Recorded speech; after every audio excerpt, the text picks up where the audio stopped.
Halo semuanya, saya Clara Sapitri, NIM 22104178006, kelas F Manajemen. Dalam acara seminar ini, saya ingin menyampaikan atau memaparkan secara singkat tentang bagaimana pemasaran mempengaruhi perusahaan dalam bisnis. Pemasaran itu penting bagi suatu usaha. Karena dalam suatu usaha atau bisnis bisa dikatakan sukses tergantung bagaimana kesuksesan pemasarannya. Bagaimana produk bisa sampai ke tangan konsumen dengan baik akan berdampak pada pendapatan perusahaan. Bisnis dan pemasaran adalah seperti tubuh dengan kepala. Keterkaitan ini krusial antara satu dengan yang lainnya. Setiap bisnis pasti ada pemasarannya, karena menjalankan suatu bisnis dengan pemasaran dapat tercapai tujuan utama dari bisnis tersebut. Pemasaran menjadi salah satu kunci dari kesuksesan bisnis dan perusahaan. Itu sebabnya manajemen pemasaran pun penting untuk diperhatikan. Pada dasarnya, manajemen pemasaran adalah proses menganalisa, merencanakan, menerapkan, mengawasi, dan mengendalikan kegiatan pemasaran dengan tujuan untuk mencapai target perusahaan. Dalam manajemen pemasaran ada istilah yang namanya riset pasar. Tahap pertama dalam manajemen pemasaran adalah melalui riset pasar. Ini dilakukan perusahaan harus tahu sebelumnya produk dan layanan seperti apa yang sebenarnya dibutuhkan dan dicari oleh target pasarnya. Selain itu, riset pasar juga akan sangat berguna untuk menentukan apakah perusahaan harus meluncurkan produk baru atau justru memperluas produk dan layanan yang sudah ada. Setelah riset pasar, ada yang namanya mengembangkan strategi pemasaran. Setelah melakukan riset pasar, tahap berikutnya adalah manajemen pemasaran dan membuat strategi pemasaran yang tepat.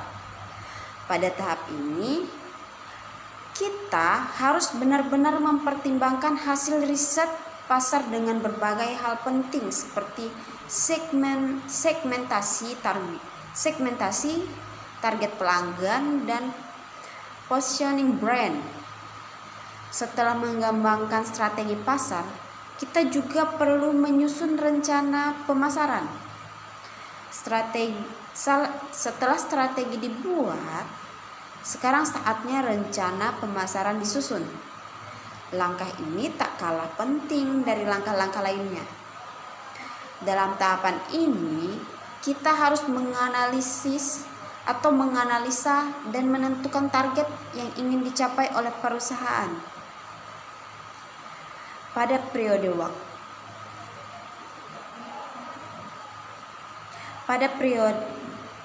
waktu tertentu, rencana pemasaran tersebut juga harus ditulis agar kamu dapat memantau apakah pelaksanaannya nanti tepat sesuai jalur yang direncanakan. Setelah menyusun rencana pemasaran, kita perlu mengontrol dan mengumpulkan saran. Kenapa? Karena setelah produk diluncurkan dan dipromosikan berdasarkan strategi dan rencana yang telah ditentukan, maka hal berikutnya adalah tentang mengontrol dan mengumpulkan saran dari para pelanggan.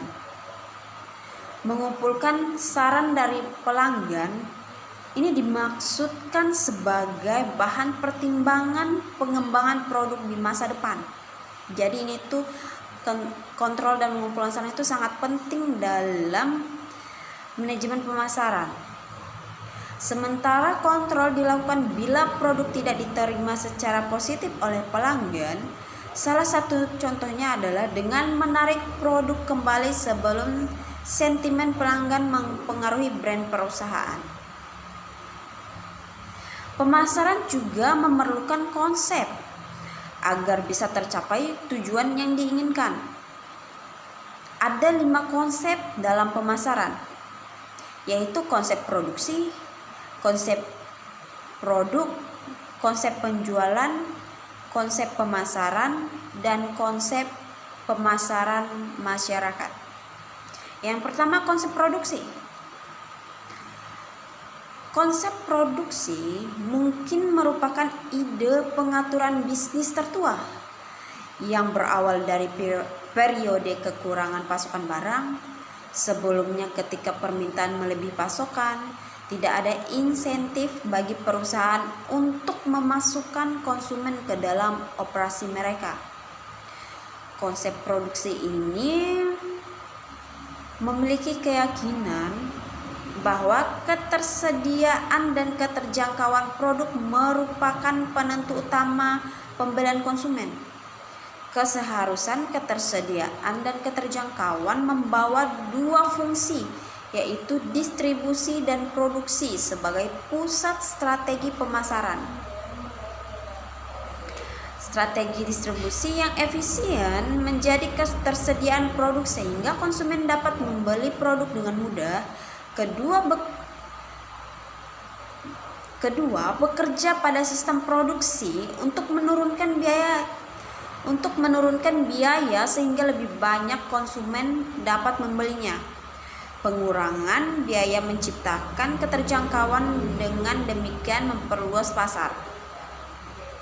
Konsep produksi adalah memproduksi barang dari barang sebelumnya memproduksi barang dari barang belum jadi hingga menjadi barang jadi dan langsung digunakan. Produksi ini sering terlihat di pasar komoditas seperti pasir, semen, dan bija besi. Yang kedua, konsep produk. Konsep produk mengalihkan fokus ke kualitas produk, sehingga menyatakan bahwa konsumen akan menyukai produk dengan kualitas tertinggi pada harga tertentu. Konsep produk ini disarankan pada keyakinan bahwa konsumen termotivasi untuk membeli produk yang menawarkan kualitas terbaik. Proporsi ini mengubah fokus pemasaran untuk mengembangkan produk yang lebih baik dan meningkatkannya dari waktu ke waktu. Yang ketiga, konsep penjualan. Manajemen pemasaran memerlukan konsep penjualan. Konsep penjualan ini menunjukkan kepercayaan pada kekuatan persuasi bahwa konsumen tidak akan membeli atau membeli cukup banyak produk kecuali mereka dirangsang dan dibujuk untuk membeli. Ini menunjukkan keyakinan besar pada kekuatan keahlian menjual dan periklanan. Yang keempat, konsep pemasaran. Dari manajemen pemasaran ternyata ada juga konsep namanya konsep pemasaran yang termasuk di dalamnya inti dari konsep pemasaran. Konsep pemasaran mengembalikan pendekatan inside out menjadi pendekatan outside in, yang menyiratkan bahwa bisnis suatu organisasi tidak didikte oleh orang dalam atau manajer, melainkan tergantung pada orang luar atau pelanggan. Konsep pemasaran percaya bahwa sangat penting bagi organisasi untuk menentukan kebutuhan dan keinginan pelanggan sasaran dan mengembangkan dan memberikan kepuasan lebih baik daripada pesaing, sehingga pelanggan menjadi sumber pendapatan suatu perusahaan. Satu-satunya cara untuk membuat pelanggan membuka dompet mereka adalah dengan menawarkan produk dan layanan yang memuaskan tersebut. Oleh karena itu, kepuasan pelanggan menjadi persyarat pertama untuk melakukan bisnis dalam skenario kompetitif. Konsep pemasaran adalah bahwa bisnis atau suatu organisasi bukanlah apa yang diinginkan manajer, melainkan apa yang diinginkan pelanggan. Nah, jadi konsep pemasaran itu bukan sesuatu yang diinginkan oleh manajer, melainkan yang diinginkan pelanggan. Karena pelanggan adalah penengah utama yang memutuskan apakah keputusan yang diambil dalam suatu perusahaan adalah benar atau tidak. Konsep pemasaran juga memperkenalkan pergeseran paradigma bahwa keseluruhan bisnis harus dilihat dari sudut hasil akhirnya, yaitu sudut pandang pelanggan. Jadi bisnis itu mementingkan sudut akhir dari pelanggan, bukan dari apa yang mereka pandang. Tapi mereka memerlukan sudut akhir dari pelanggan. Apakah pelanggan itu ketika mencoba produk kita atau membeli produk kita, apakah mereka puas atau tidak? Jika mereka tidak puas akan produk yang kita jual, bisa jadi itu pertanda awal kalau produk kita itu gagal. Yang kelima, konsep pemasaran berwawasan sosial atau konsep pemasaran masyarakat. Terdapat masalah sosial pada konsep pemasaran yang sebelumnya karena melegitimasi setiap produk dari jasa jika menciptakan kepuasan pelanggan. Ini berarti jadi kelompok pelanggan menuntut obat-obatan keras atau senjata api yang menjual yang sama, maka menjadi dibenarkan. Konsep pemasaran berwawasan sosial muncul setelah disadari bahwa apa yang baik untuk pelanggan individu atau kelompok tentunya mungkin tidak baik untuk masyarakat. Nah, mungkin setelah disadari untuk individu atau kelompok mungkin itu baik jika pemasarannya atau obat-obatan keras atau senjata api ini tadi. Tapi bagi masyarakat itu tidak baik karena bisa berdampak negatif. Karena itu juga menjerumuskan kaum milenial ke hal-hal yang negatif. Jadi itu sangat dilarang dan sangat tidak didukung oleh masyarakat. Serta konsep ini berusaha memasukkan minat masyarakat dalam konsep pemasaran sehingga kepuasan pelanggan tidak membahayakan kesejahteraan masyarakat dalam jangka panjang. Serta pemasaran juga memerlukan tujuan. Tujuan dari pemasaran itu yang memperkenalkan produk baru. Tentu pemasaran memerlukan tujuan untuk memperkenalkan produk baru.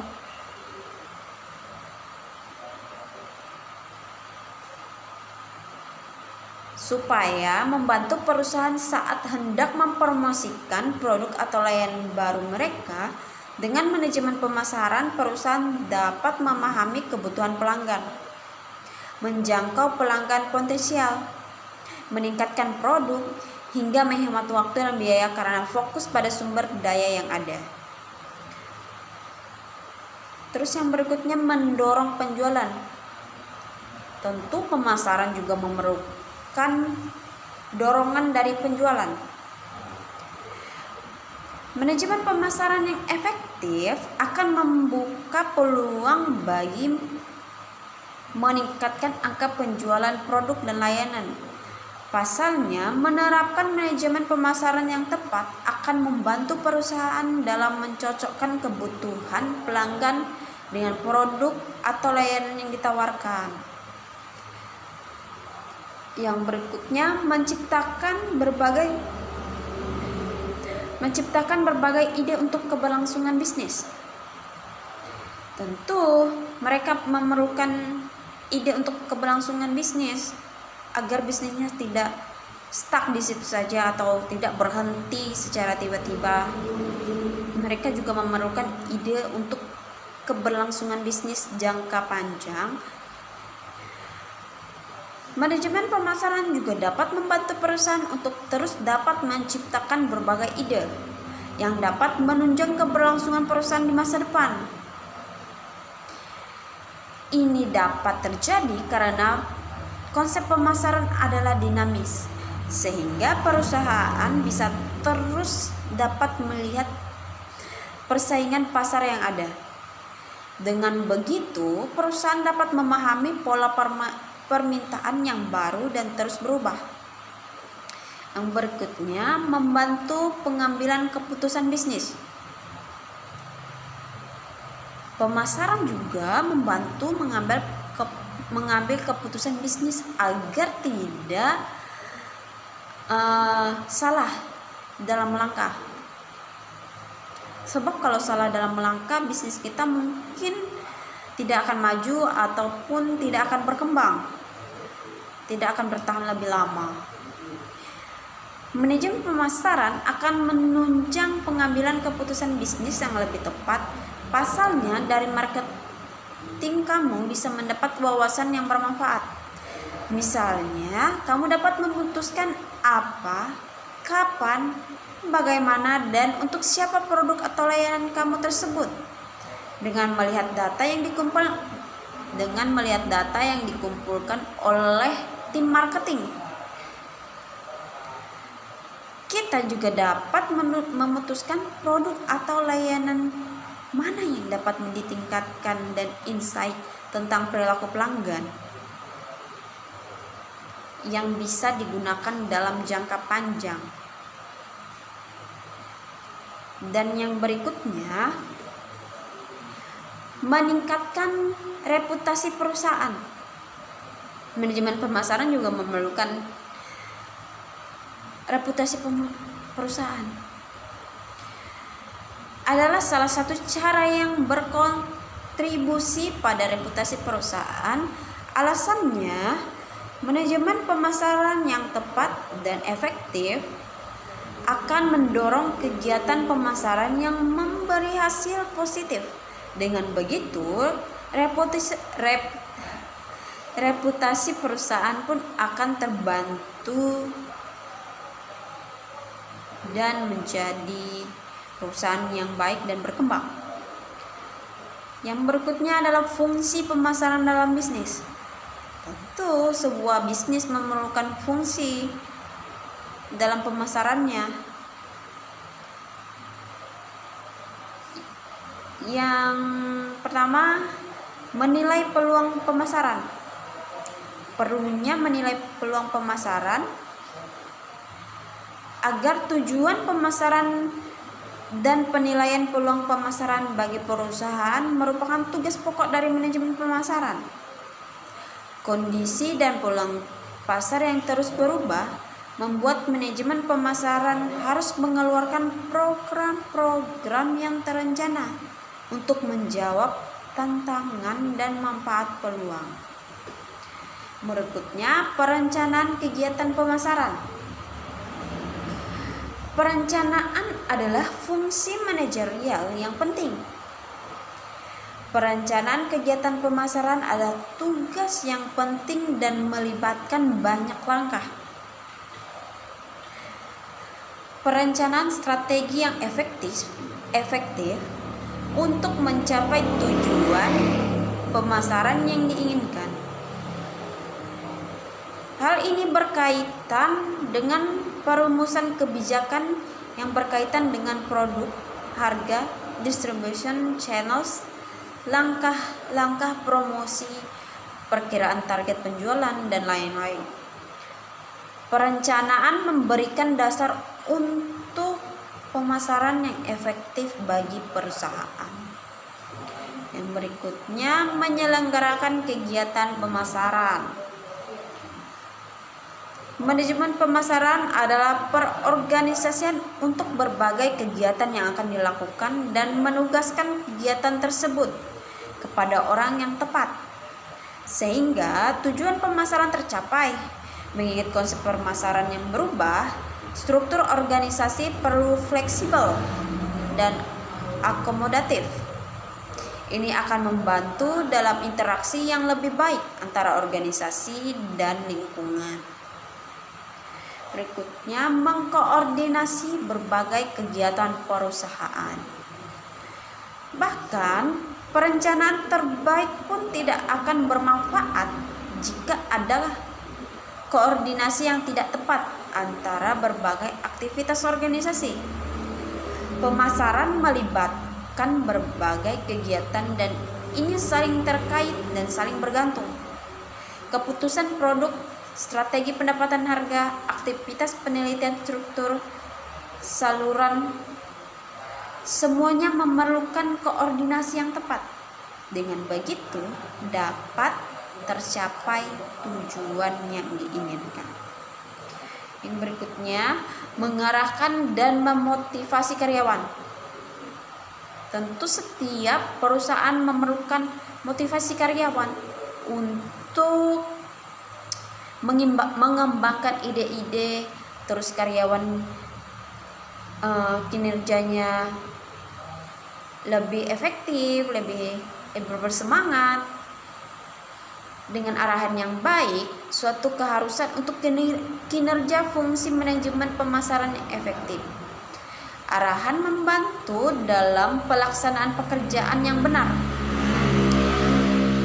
Gaya kepemimpinan yang berbeda dipraktikkan untuk membimbing bawahan. Seorang pimpinan mengarahkan bawahannya dan memastikan melalui pengawasan yang efektif bahwa kinerja sesuai dengan spesifikasi yang direncanakan. Pada saat yang sama juga diperlukan motivasi. Motivasi tidak hanya membantu kinerja yang lebih baik oleh karyawan, tetapi juga mempertahankan karyawan untuk waktu yang lebih lama. Yang berikutnya, mengevaluasi dan mengontrol upaya pemasaran. Untuk mencapai bisnis yang menguntungkan, manajer pemasaran harus secara terus-menerus mengevaluasi upaya pemasaran. Ini akan membantu mengetahui jika ada kekurangan sehingga dapat segera diperbaiki dan ditentukan solusi yang tepat.